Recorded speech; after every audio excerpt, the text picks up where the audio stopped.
আসসালামু আলাইকুম। আমরা অত্যন্ত আনন্দিত আপনাদের সকলকে দেখে। স্কুল অফ লিডারশিপ কর্তৃক আয়োজিত আজকের এই আন্তর্জাতিক সেমিনারের বিভিন্ন রাজনৈতিক দল থেকে আগত শীর্ষ নেতৃবৃন্দ এবং আজকের অনুষ্ঠানের সম্মানিত সভাপতি সহ বিভিন্ন পেশার আলোচকবৃন্দ, সম্মানিত অতিথিবৃন্দ, সকলকে জানাচ্ছি ধন্যবাদ এবং শুভেচ্ছা। আমাদের আজকের প্রতিপাদ্য বিষয়টি দুটি ভাগে বিভক্ত। একটি ভাগ হচ্ছে সোশ্যাল রেসপন্সিবল লিডারশিপের উপরে, সেটি হচ্ছে সামাজিক দায়বদ্ধতা নির্ভর এক নেতৃত্ব এবং পাশাপাশি সুশাসন, গুড গভর্নেন্স। এবং দুটি বিষয় নিয়ে আপনারা সবাই খুব ভালো কথা বলবেন আমার বিশ্বাস, এবং আমরা হয়তো আপনাদের কাছ থেকে অনেক বিষয় জানতে পারবো আমরা এই দুটি বিষয় নিয়ে কিভাবে কাজ করব আগামী দিনে। স্কুল অফ লিডারশিপ মূলত এই বিষয়ের উপর ভিত্তি করেই কিন্তু কাজ করে যাচ্ছে দীর্ঘদিন, এবং এই বিষয়বস্তুর সাথেই রিলেট করেই আমাদের পুরো কার্যক্রম। আমরা আপনাদের সামনে কয়েকটি বিষয় শুধু হাজির করতে চাই কথার মাধ্যমে, যেগুলো আপনারা আপনাদের মূল্যায়ন দিয়ে, আপনাদের আলোচনা দিয়ে, বক্তব্য দিয়ে আমাদেরকে খণ্ডন করবেন বা আমাদেরকে শোধরাবেন, কিংবা আমাদেরকে আরও বেশি মাত্রায় উৎসাহ দিবেন আমরা যাতে কাজগুলো করতে পারি। আমরা কেন এগুলো নিয়েছি, দু চারটি সংকট আমরা উপস্থাপন করব এবং সংকটের পক্ষে সমাধান যাত্রায় আমরা কি কি করতে চাই সেগুলো বলবো। অল্প সময়ে হয়তো অনেক কিছু বলা যাবে না, কিন্তু তারপরও যতটুকু সম্ভব আমি আমার বক্তব্যে নিয়ে আসছি। পরবর্তীতে কিনোট স্পিকার আরও বেশি সুন্দর করে উনি উপস্থাপন করবেন। আমরা মূলত এই সোশ্যাল রেসপন্সিবিলিটির কথা শুনলেই কেন জানি মনে হয় সিএসআর এর কথা চলে আসে, কর্পোরেট সোশ্যাল রেসপন্সিবিলিটির কথা মাথায় চলে আসে। তখন ভাবলাম যে কর্পোরেট সোশ্যাল রেসপন্সিবিলিটিসের পাশাপাশি যদি আমরা এই পিএসআরটাও দেখতে চাই, পলিটিক্যাল সোশ্যাল রেসপন্সিবিলিটিস, তাহলে কেমন? এমনটি না যে পিএসআর নতুন আমাদের কোনো আবিষ্কার, পিএসআর সম্পর্কে সবাই পলিটিক্যাল সোশ্যাল রেসপন্সিবিলিটিস নিয়ে আমরা জানি, কিন্তু প্রশ্ন হচ্ছে সিএসআর যারা কর্পোরেট লেভেলের যে সকল ব্যক্তিবর্গ যারা এখানে আছেন, যারা রাজনীতিও করেন, তারা হয়তো 10-15 ভাগ অর্থ ব্যয় করেন তারা এই সিএসআর এর জন্য। এই ব্যয়টা আবার রাজনীতিবিদরা কিন্তু তাদের পিএসআর এ 100 ভাগই ব্যয় করে, কারণ তারা জানে তাদের সমগ্র সময়ে ধ্যান, মন, জ্ঞান সবকিছু সামাজিক দায়বদ্ধতার উপর ভিত্তি করেই গড়া। হয়তো প্র্যাকটিসের সাথে কথার কাজের অনেক সামঞ্জস্য আমরা নাও পেতে পারি, সেটিই হচ্ছে আলোচনার জায়গা এবং সেটি হচ্ছে চর্চার জায়গা। তার মানে আমরা একটা পলিটিক্যাল চর্চাটাকে মাথায় রেখে একটা নিউ পলিটিক্যাল প্র্যাকটিস অ্যাপ্রোচ আমরা দিতে চাই, এবং সেই অ্যাপ্রোচটা এমনটা না যে আমাদের তৈরি, সেই অ্যাপ্রোচটা চলমান, কিন্তু সেটাকে কার্যকর করতে চাই আরও গভীরে, আরও শক্তভাবে, আরও শক্ত মজবুত ভাবে। এবং সেটা কিভাবে করব, সেটা কোন কৌশলে আমরা করব, সেগুলো হচ্ছে এখন একটা ভাবনার বিষয়। আমরা ধরেন সংকটগুলো আমরা কম বেশি যদি সংকটগুলো জানি, সংকট সবাই জানি, কিন্তু আমার কাছে হয়তো যে সংকটটি মাথায় আসছে সে সংকটটি হয়তো আপনার কাছে এই মুহূর্তে মাথায় নাও আসতে পারে। আমরা যেমন সব পলিটিক্যাল লিডাররা ভাবি যে আমরা যেখানে যাই সালাম পাই, ভালোবাসা পাই, ফুল পাই, সবাই হয়তো আমাদেরকে ভালোই বাসে, প্রচুর আমাদের ভক্তকুল, কিন্তু আসলে আমাদেরকে অনেক লোক যে দেখতেই পারে না। আমরা যে প্রচণ্ড ইমেজ সংকটের মধ্যে থাকি সেটা আমরা মাঝে মাঝে ভাবি কিনা, কারণ মাঝে মাঝে এটাও ভাবা তো উচিত যে আমরা আসলে আমাদের তো ইমেজ সংকট রয়েছে। তার মানে ইমেজ সংকট হয়তো আপনি কোনো অপরাধী করলেন না, কিন্তু কেন ইমেজ সংকট, দায়ভারটা আপনি আরেকজনের কেন নিচ্ছেন? কারণ এজন্য নিচ্ছেন কারণ আপনার কোথাও না কোথাও পলিটিক্যাল প্র্যাকটিসের মধ্যে, চর্চার মধ্যে গলদ রয়েছে, যে কারণে অন্য কেউ ভুল করলেও সে ভুলের মাসুল আপনাকেই নিতে হচ্ছে, আপনাকেই গালাগালি করছে। এটি একটি সংকটের জায়গায় চ্যালেঞ্জ কিনা, এবং চ্যালেঞ্জটি কতটুকু এটার ইম্প্যাক্ট হতে পারে, এটার ব্যাড ইফেক্টটা কতটুকু হতে পারে, আমরা সেটাও যদি চিন্তা করি। যে ব্যাড ইফেক্ট, ধরেন অনেকে ইউটিউবে দেখবেন যে অনেক শিল্পী, ইউটিউব শিল্পী, কিন্তু তার ইউটিউবে সেই সাবস্ক্রাইবার, সেই ভিউয়ার্স, সেই সব তার পরিবারের লোকজনই বা 2-4-5 জনই, মানে সে তার নিজের জগতেই শিল্পী। আমরা এমনটা যাতে না হয়ে যাই, আমরা আমাদের জগতেই রাজনীতিবিদ, আর কেউ জানলো না আমাদের, এমনটা আবার না হয়। ছোট ছোট দলও হচ্ছে, সেটা যদি হয় তাহলে সেটা কিন্তু রাজনৈতিক ইমেজ, পুরো ইমেজের মধ্যেই আসবে এবং এটার ব্যাড ইম্প্যাক্ট কাজ করবে।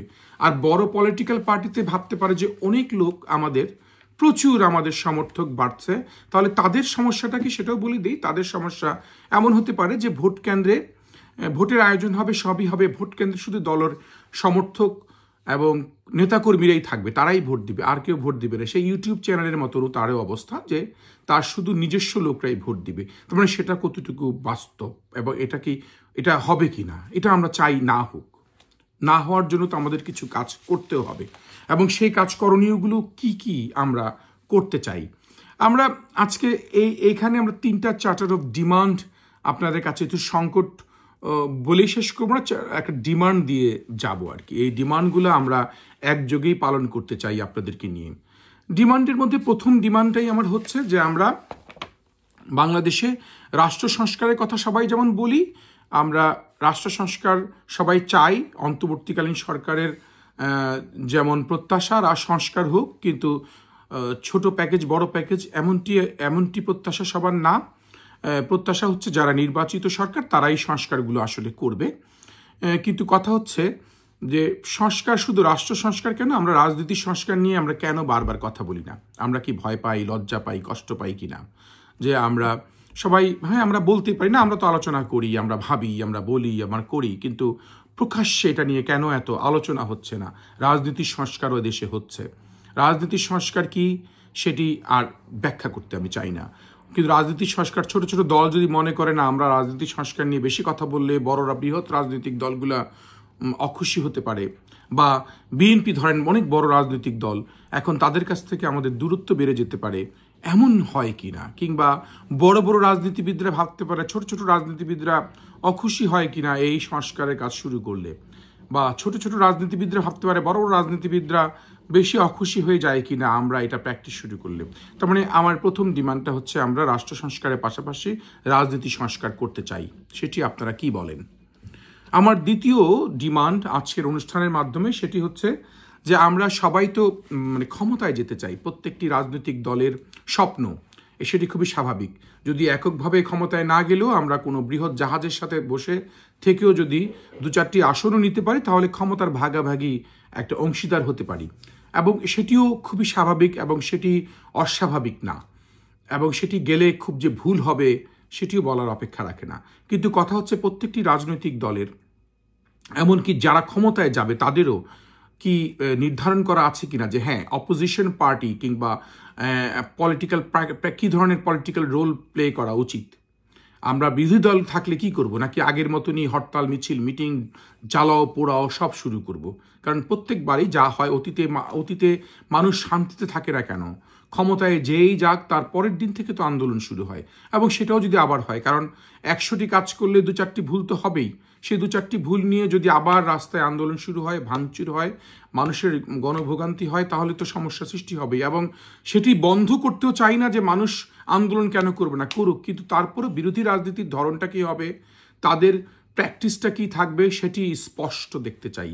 ক্ষমতায় গেলে এই করব, যেমন দেখি আমরা ক্ষমতায় না গেলে বিরোধী দলে থাকলে আমরা এই করব, ছায়া সরকার গঠন করব, আমরা ডিবেট করব, আমরা সরাসরি গিয়ে তাদের কাছে স্মারকলিপি পাঠাবো, আমরা এই ধরনের একটা গঠনমূলক কিছু শুনতে চাই।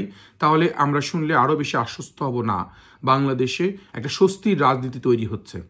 এবং নাম্বার 3, সেটি হয়তো শুনলে অনেকেই কষ্ট পাবেন বা আমাকে ভুলে বুঝতে পারেন, তারপরও যেহেতু আজকে আলোচনার সুযোগ রয়েছে, ডিবেট করার সুযোগ রয়েছে, সেটি হচ্ছে যে আমরা অবশ্যই অন্তর্বর্তীকালীন সরকার এসেছে একটা সময়ের কারণে, প্রেক্ষাপটের কারণে, দীর্ঘদিনের ফ্যাসিস্ট শাসন শেষ করে অন্তর্বর্তীকালীন সরকার ছাড়া কোনো উপায়ও ছিল না, বা ভবিষ্যতে আরও তত্ত্বাবধায়ক সরকার আসবে। কিন্তু আমাদের কথা হচ্ছে যে বাংলাদেশের রাজনীতিতে মোড়লগিরি করানো বা বাংলাদেশের রাজনীতিতে রাজনীতিবিদদেরকে ছোট করে দেখানোর সুযোগ সৃষ্টি হয় কিছু সুশীল মানুষ যখন রাজনীতি করতে আসে তখন।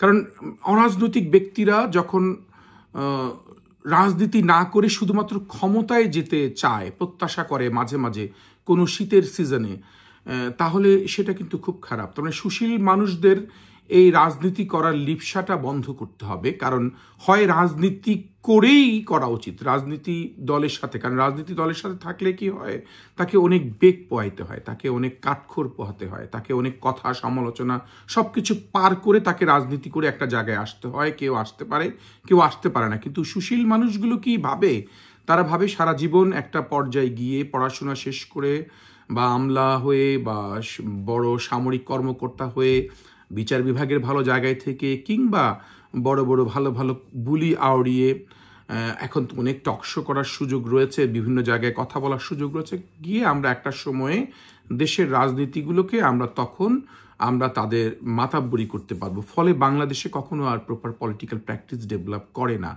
এটা অনেক বড় সমস্যা সৃষ্টি হয়।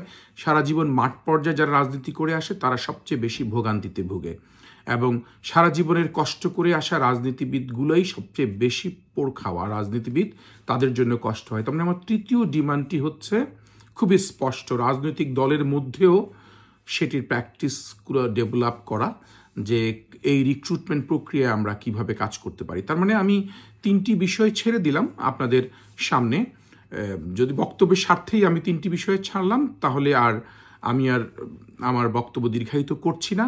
আপনাদের আলোচনা শুনবো এবং আশা করব আজকের এই আলোচনাগুলো আমাদের প্রাণবন্ত হবে এবং আপনাদের পার্টিসিপেশন এবং আপনাদের নিয়মিত সহযোগিতা আমাদের কাজে লাগবে। আমরা আপনাদের প্রত্যেকেরই আলোচনাগুলো আমরা রেকর্ড করে রাখছি এবং আমরা আপনাদের এই আলোচনাগুলোকে নিয়ে আমরা চুলচারা বিশ্লেষণ করে আমাদের টিম নিয়ে আমরা কাজ করব।